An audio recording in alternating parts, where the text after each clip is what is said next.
தினம் தினம் உன் கூட எல்லாம் பார்லருக்கு வர முடியாது. அப்படி யாராவது வரணும்னா உன் பாட்டிய கூட்டிட்டு போ. ஏன் அவங்களே இதை கூட்டிட்டு போனோம்? அவங்க ரோஷினியோட பாட்டி தானே. அவங்க எனக்கு பாட்டி மாதிரி தான், சொந்த பாட்டி இல்ல. சங்கீதா, நீ ஏன் இப்படி எல்லாம் பேசுற? அப்படிலாம் நம்ம உறவை பிரிச்சு பார்க்க முடியாது. இத பாரு, நான் உனக்கு வார்ன் பண்றேன். உன்னோட யூஎஸ் புத்தியை இங்க காட்டாத. அப்புறம் ரொம்ப வருத்தப்படுவேன். நீ பண்றதெல்லாம் தப்பு. அதத்தான் நானும் சொல்றேன் மம்மி. நான் கல்யாணம் பண்ணிக்கிட்டது சாதாரண ஆள் இல்ல. எப்படி வேணாலும் செலவு பண்ணுவேன், எவ்வளவு வேணாலும் செலவு பண்ணுவேன். அவரு என்னை எதிர்த்து ஒரு வார்த்தை கூட சொல்ல மாட்டாரு. ஏன்னா அவர் ரோஷினியோட புருஷன் மாதிரி கேர் ஆஃப் பிளாட்ஃபார்ம் இல்ல. என் புருஷன் பேங்க் பேலன்ஸ் எக்கச்சக்கம்.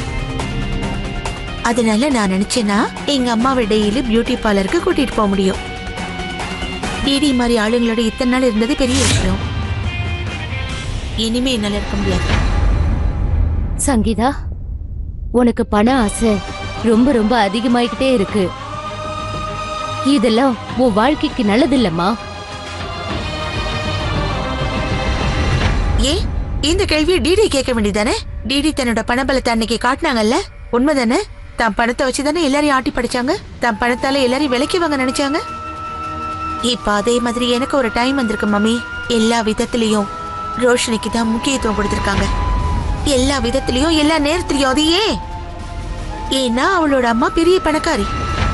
எனக்கு எப்பவும் பழைய துணி தானே கிடைச்சது. எல்லாத்திலயும் எனக்கு 2ஆம் பட்சம் தான். ஏன் இந்த குடும்பத்துல எல்லாரோட அன்பு ரோஷினி மேல தெரிஞ்சிச்சு. சங்கீதா, உன் மனசுல இப்படி அளவுக்கு அதிகமா வெறுப்ப வளர்க்காத. நீ பேசுறதெல்லாம் கேட்கும்போது எனக்கு ரொம்ப பயமா இருக்கு. உண்மையை சொல்லணும்னா ரோஷினி உன் மேல அளவுக்கு அதிகமான பாசம் வச்சிருக்கா. அது உண்மையான பாசம். மண்ணா கட்டி பாசம் இல்ல, ஒண்ணு இல்ல. இனிமே பாத்துக்கிட்டே இருங்கம்மா. இதுக்கெல்லாம் பதிலடி நான் கொடுக்கத்தான் போறேன். ரோஷினியோட புருஷன் கேர் ஆஃப் பிளாட்ஃபார்ம் சித்தார்த். ஆனா என்னோட புருஷன் என்ன முழுசா நேசிக்கிற கோடீஸ்வரனான ராஜி.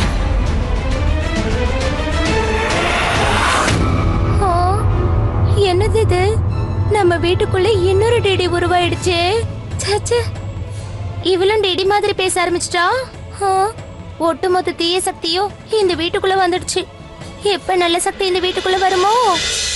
ரோஷினி, அது நான் உங்ககிட்ட ஒரு விஷயம் கேட்கலாம்? தாராளமா கேளுங்க. சும்மா தான் கேட்கிறேன். ஒரு சின்ன கற்பனை. ஒருவேளை நான் நிறைய சம்பாரிச்சு பெரிய பணக்காரன் ஆயிட்டேன்னா,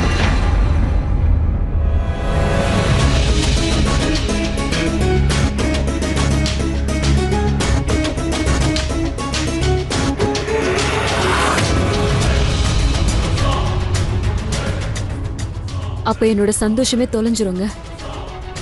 ஏன் ரோஷினி? பாரு, நான் கஷ்டப்பட்டு ராத்திரி பகலா உழைச்சு சேமிச்சு வைக்கிற காசுனால என்ன பிரச்சனை வரப்போகுது?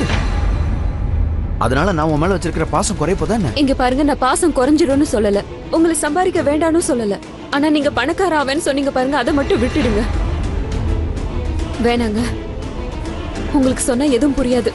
நான் இந்த பணக்கார வீட்டுல பிறந்து இதெல்லாம் எழுந்திருக்க தெரியுமா?